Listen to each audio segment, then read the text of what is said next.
Nous amène au Conseil économique, social, environnemental et culturel dirigé par Yacouba Katile. L'ordre du jour n'est autre que le ministre de l'économie et des finances qui poursuit sa présentation de la vision Mali 2063 et de la stratégie nationale de développement durable 2024-2033. Aluseini Sanou face aux conseillers pour mieux faire comprendre les 11 grands projets structurants de Malikoura Nyeta Siraka Bensan, Baflani Bioroni Sabama qui ont pour ambition de faire du Mali un pays émergent. Je vous rappelle que la vision Mali 2063 couvre tous les domaines de la vie de la nation. Mamadou Fane, reportage. À l'horizon 2033, le Mali table sur une croissance à 2 chiffres. Pour atteindre cet objectif, le gouvernement de la transition a établi une stratégie nationale de développement durable. Cette stratégie découle de la vision du Malikoura Tassira Kabensan Bafla Ani Biworani Sabama. Ainsi, il apparaît indispensable pour le ministre de l'économie et des finances de faire adhérer à cette vision l'ensemble des Maliens. Le Conseil économique, social, environnemental et culturel a été l'hôte du ministre Sanou qui a présenté la stratégie nationale de développement durable aux conseillers de la République.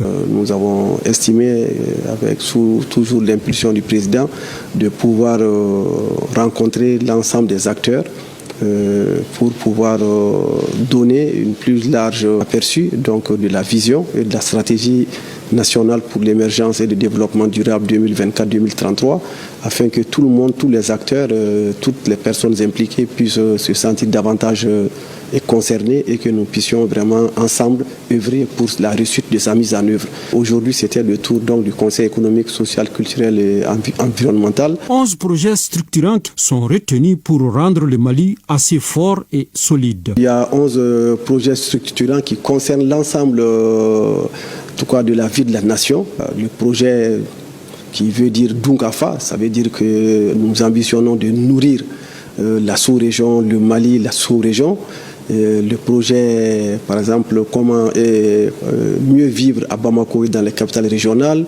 Le projet Sankoré, qu'il s'agit pour nous de redonner au Mali, en tout cas, la capacité de former ses enfants, de former ses jeunes, de former ses femmes, et de les former non seulement à la culture, à l'éducation, aux valeurs, mais également de les rendre très performants en matière technologique, etc. Il s'agit de permettre à chaque capitale régionale d'être une agglomération importante sur l'ensemble des aspects de la vie pour qu'on puisse pouvoir vivre même dans ces régions sans pouvoir avoir un besoin particulier de se déplacer comme ça se fait dans les autres pays du monde aujourd'hui, compte tenu de tout ce que nous regorgeons aujourd'hui des ressources minérales.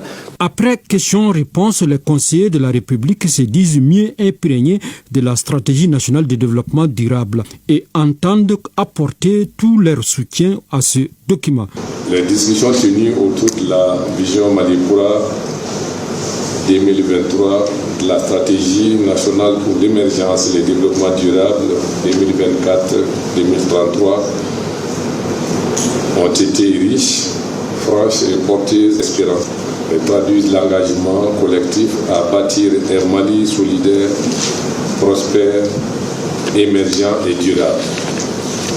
Je voudrais une fois de plus saluer l'initiative du gouvernement sous le leadership éclairé de son Excellence le Président de la Transition, chef de l'État, de porter cette vision structurante pour l'avenir de notre nation.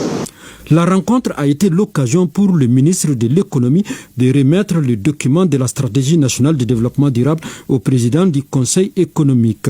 Un document retraçant clairement les ambitions du Mali de devenir un état de production et non de consommation.